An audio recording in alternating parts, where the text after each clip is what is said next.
Ladies and gentlemen, today's Motivational Monday is going to be titled, Don't Take Life for Granted. Do not take life for granted. Even though us as human beings have done that plenty of times throughout our lives, but 2024 has taught me something. Do not take life for granted. Do not take life for granted. I know some of us, or all of us, throughout one point of our lives or some certain points of our lives, we are stressed for what we don't have, stress of what we do need, stress of what we lost. We need relief. We got weight all up on our shoulders and such. Excuse me. But 2024 has taught me a lot. Don't take life for granted. And this verse I'm going to read to you today. I'm going to try to keep this Motivational Monday short and sweet. I'm going to be reading from the book of Hebrews chapter 10 verse 36, and this Bible verse is so powerful. I'm actually going to use this verse for another Motivational Monday, which will be titled Don't Pull That Trigger. And that Motivational Monday is going to be very, very deep, which will be next Monday or one of the Mondays going forward. But this Monday is going to be Don't Take Life for Granted. I will be putting the verse right here to my right on the screen. You can read and follow along with me. So it says, it's what you need now so that you will continue to do God's will. Then you will receive all that He has promised. It's what you need now so that you will continue to do God's will. Then you will receive all that He has promised. Now, I actually want to tell you guys a quick story of a car situation that I was going through about, I would say, a year and a half ago, I would say. And it went on for so long, it ended up following through the middle of 2024, and it added more weight and stress upon my shoulders. So basically, I got into, I say 2023, around there, May of 2023, I believe. I've gotten into a car accident, and basically, by the grace of God, I was totally fine. I didn't get injured or anything like that, but the car had to go into the shop. And basically, the car was in the shop for over 8 months. So I've been driving loaners, I've been driving rentals for about a full 8 months. But then when I finally got my car back, it still wasn't the same. And when I got my car back in the wintertime, the heat wasn't working, and I was driving to and fro from work in the cold, shivering. I had the double layers up, had to layer up and stuff like that. And I ended up taking the car to another mechanic because they talked about the previous mechanic couldn't find the problem. So I took the mechanic to somewhere else, and they found the problem. And then the insurance was initially supposed to cover it, but then we contacted the insurance again. This is the real main problem. So then we started getting the runaround from the insurance. Started getting runaround from the car insurance. Talk about, oh, we already paid, we don't know what you're talking about, or, oh, we're trying to approve it, but somebody else in the HR is trying to keep declining it, like you putting in the same quote over and over and over again and stuff like that. So really, I haven't had my car all summer, fall, and going on into the winter, leading on into 2024. And then when I got my car back, my car was going in and out of the shop. So I was driving loaners and rentals. With the rentals, I kept putting down on my credit card, credit card going up and stuff like that, increasing payments and everything. And, and when I did get my car back, sometimes, when it's cold outside, the heat does not work, and I just be in the car shivering and stuff like that. And leading on, fast forward to the second mechanic, when he fixed my car, supposedly, I got my car back. And when I got my car back again for the third time from the second mechanic, ended up having much more problems. It had like 10 or 12 error codes or something like that. Like at first it had 2, but then over a while it just ended up having 10. And And me and my father, we actually thought about it. We sat and we talked. Well, actually, he called me on the phone and he said, look, I think it's best if we go ahead and just trade this car in, because the insurance is giving us the runaround. We keep going through what we're going through. You know, you're going through rentals, you're going through loaner cars and stuff like that. I think it's just best that you just trade it in. Just trade your car in. Now, I'm on my way to work. It's early in the morning. And I'm thinking to myself, like, I'm not really excited to get a new car, because keep in mind, I didn't have no money saved. I had no money saved, and I was in credit card debt, and I had no money saved. I was feeling bad, and I kept having these lectures from my parents to save money, this, that, and the third. And I was also going through what I was going through outside of that situation, with weights on my shoulders and everything. So my father, you know, usually he'll talk, you know, in a manly manner, you know, like he'll chew my butt out and stuff like that, trying to keep it clean. But he just said, listen, it'll be all right. We'll take care of it. We're gonna go to the dealership later today. And then my mom called me and she said, listen, everything will be all right. And I said, okay. And the whole day I was just praying. The whole day I was just praying to God. I was just listening to gospel music, listening to the word. Cause, you know, the whole thing I was thinking of, like, listen, I got a huge credit card debt. I got no money saved. I do not want no big car note. I do not want a big car note. I do not want a car note of $700 or $800 or $600. I don't want to pay no car note that's be worth as much of a rent. You get what I'm saying? I might as well, if I ever get to that point, you just, at that certain situation, I was just thinking to myself, like, I'd rather just live in a car. You get what I'm saying? So I just did not want that to happen. So fast forward to later that day, we get to the car dealership. I talked to the car salesman. First, I called him, and beforehand I said, I need to talk to you about something. This is a situation. He said, come on in, I'll take care of you. Get there, told him, and I just told him, I said, look, I don't care what car you have. I just want my car to be a cheap car note. I don't have no money down or anything. I don't have no money saved. I don't care if you give me the oldest car on the lot. Like, I don't care if you give me like a 2005, 1999. I don't care. I just want something that runs. I'm just being very humble as possible. You get what I'm saying? Because I went through a whole situation about a year and a half with a car situation. My boy would tell you, because he was my best friend would tell you, we was talking about it the other day. I was going through hell with my previous car. And so the car salesman said, okay, we'll take care of you. Let's go outside and take a look at the cars. So we're just walking around looking at the cars and everything like that. And I saw a Honda. I said, that Honda looks pretty nice. It's a little older in age. How much is that? Costs way too much. I was like, all right, move on to the next one. And but then the car salesman said, actually, you're actually better off getting one of the newer Jettas, because my previous car note was $290. That was my first ever car note. And I told him, I said, I want my car note to be around there, or just around there, or if it's a little over, just a tad bit over, I don't care. And he said that's going to be a little hard to do, because with how this economy is. So fast forward, he actually pointed out to a Volkswagen Jetta, a 2021, fully loaded.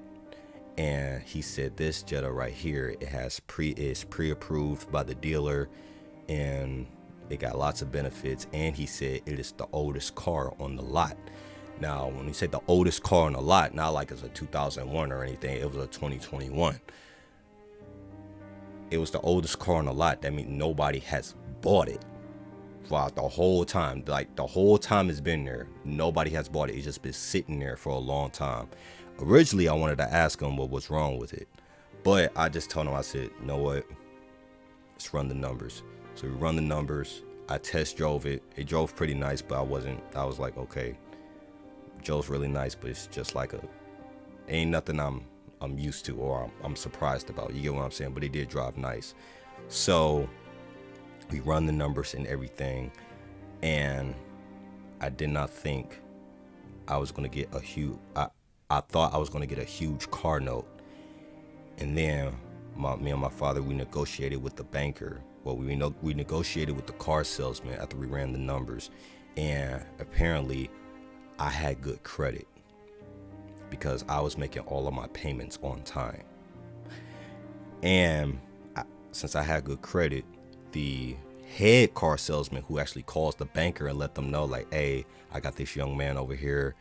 Let's talk down on this price. And because we negotiated a price on the car note, and actually he was able to talk down the price to the banker, and my car note ended up being less than what I anticipated to be. Ended up being way less. So not exactly 290, but it was just a little more over, but not as much, like $700 or $800. Basically, it's something that's manageable. And still to this day, I got that car in July, and the car runs perfectly fine. The car is, I have had no problems. I take care of it. This car, I've been keeping it clean inside and out. You know, I try to drive careful with it. Don't get me wrong. There was a lot of times where I've been driving without care, but I've been praying for, protection from the Lord. And, like I said, I haven't had no problems with this car. This car is beautiful. It's working perfectly fine. And I thank the Lord up above for giving me this car. And keep in mind, I was going through hell with my previous car, because when I got into that car accident, that's when everything went bad with that previous car. Because other than that, nothing was wrong with it, until I got into that accident. And I was going through hell for about a year and some months. You get what I'm saying? And I got a new car, and I still drive it to this day. It's running perfectly fine. It's amazing. It's wonderful. And I was at the auto show a few days ago, Friday, at the IX Center, and just looking at all those new cars and everything like that, test driving those cars and such, and I felt different leaving the auto show, saying like, man, I wish I could make more money just to get those newer cars and stuff like that. Actually, no, I felt different. After driving and test driving those newer cars and seeing those newer up-to-date cars, I actually felt to myself like, those newer cars are nice, but the car that I have, I am extremely grateful for. The Lord gave me that, and I'm going to pay it off, and I'm going to keep it for as long as I can. All right. In the future, if or when I get blessed by a newer car or a better car, on my dream car, which is a Camaro, all praises to the Most High God. This car right here that I have, I'm keeping it, because it's one of the reminders that not only I stayed patient and I prayed, but also is what you need now, so you will continue to do God's will. Then you will receive all that He has promised. Patient endurance. Like some people, a lot of people are driving a struggler. A lot of people's driving a struggler, man, this car is so bad. It's so bad. I can't take this car anymore. It's so bad and everything like that. I don't want to deal with this car anymore. And you want to get a newer car, but the car that you got right now, you left trash in it. You left trash in it for the past 3 weeks or for a month or even longer. You don't keep it clean on the inside. You don't keep it clean on the outside. You don't keep up with the oil change. You don't fill up the gas tank when it needs to be filled up. You leave it, you fill it up when it gets absolute lowest. You keep doing it every single time, and that messes up your engine in the long run, and you run around, you keep taking your car back to the mechanic. And you keep saying, man, I want a new car, but how come this car right here, I'll keep having problems with it, and every time I'm trying to get a new car, ain't nothing happening, like what's going on? Well, that's the Lord telling you, well, how I'm going to bless you with a new car, you won't even take care of the one that you got right now. So, and that's a lot of things. You know, that can go with a lot of things. You know, that can go with certain people in their house, certain people in their job, at their job.